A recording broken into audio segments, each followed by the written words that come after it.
Today I'll be discussing the topic of animal testing, and my take on animal testing is that it helps save lives. I first want to define what animal testing means, and I got this from Humane Society International. The term animal testing refers to procedures performed on living animals for purposes of research into basic biology and diseases, assessing the effectiveness of new medical products, and testing the human health and environmental safety of consumer and industry products such as cosmetics, household cleaners, food additives, pharmaceuticals, and industrial/agro products. Animal testing has been around for centuries. It dated back to the 17th century, and we still use it today because the animals that they use have similar anatomy to human anatomy. Which brings me to my first point, that animal testing has shown advancements in human medicine. The first vaccine created ever was for smallpox that was produced with the help of cows.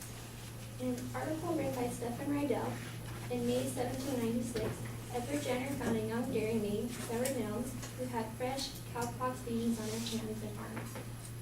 On May 14, 1796, using matter from Mills' lesions, he injected an 8-year-old boy, James Phipps.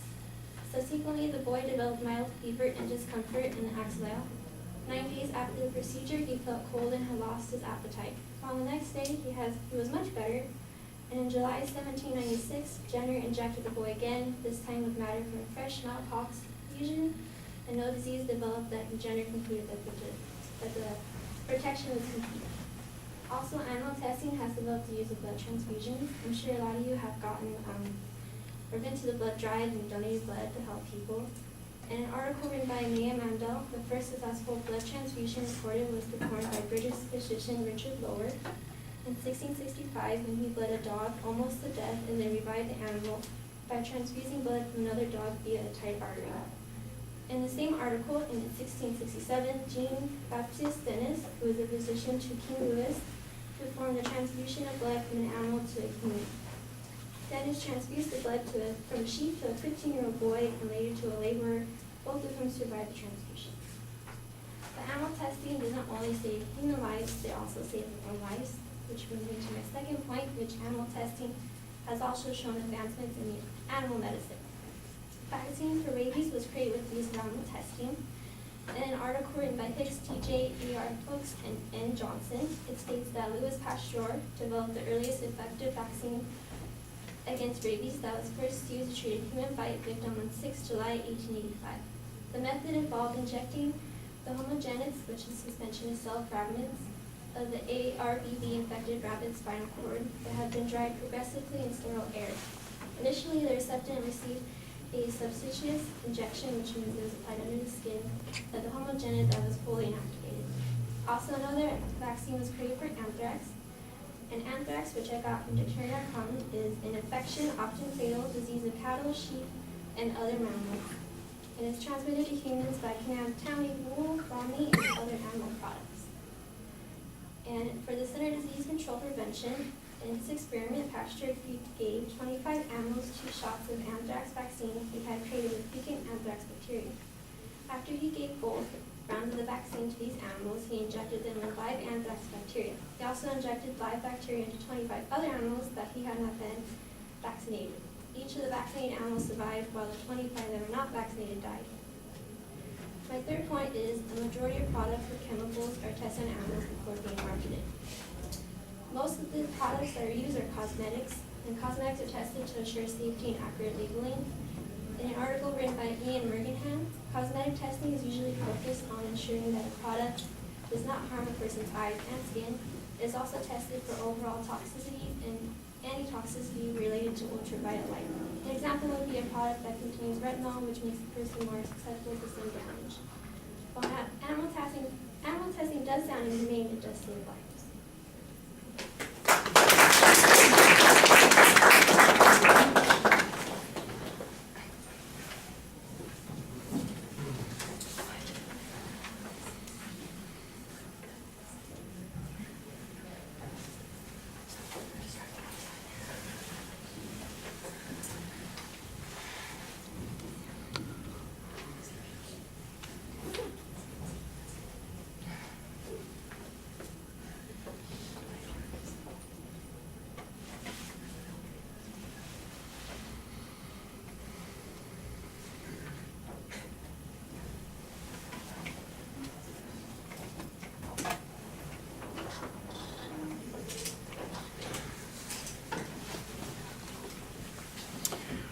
Well, you ID'd the proposition at the beginning of the speech pretty clearly. I do think that you could give us a little bit of explanation about why this is controversial. At the end, you do suggest that because people are concerned about the issue of cruelty, that's why it's come under criticism.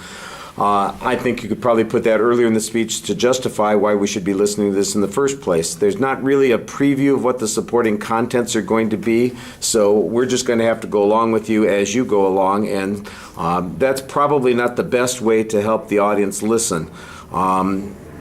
When you do get to the first point, it's pretty simple. In fact, it's so simple that most of the supporting material on both of these points is really just historical data about how these original vaccines were created and how they've had some kind of benefit.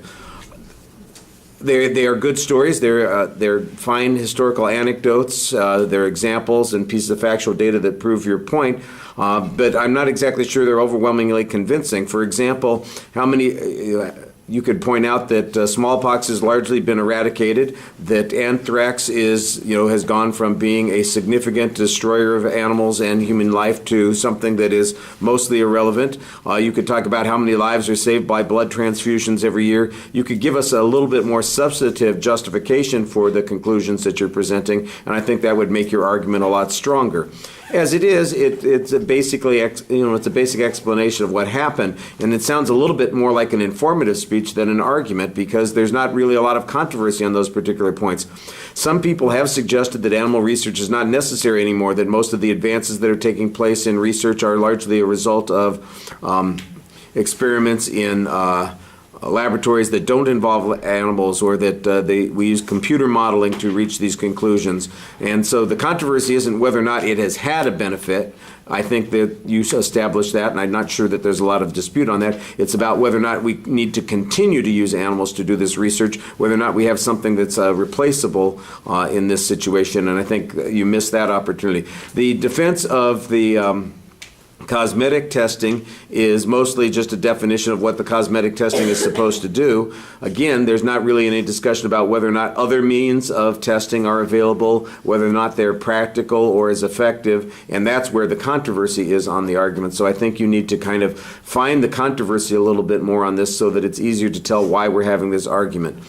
You cited your sources pretty clearly. Like I said, for the most part, it's factual data and examples. I didn't really hear a lot of statistical information or testimony on these points. And presentation, you're one of those people with the quiet little voice that I was talking about. You need to project a little bit more. Not a lot more, but a little bit more. And probably a little bit more and more slowly at the beginning of the speech. I think after the first minute, I was sort of used to leaning in and hearing what you have to say, but it does take people a while to get used to that. You kind of have to help them a bit, so push it a bit at the beginning, and then you can probably go back to a more natural voice as you're going along. That would be okay. All right, thank you.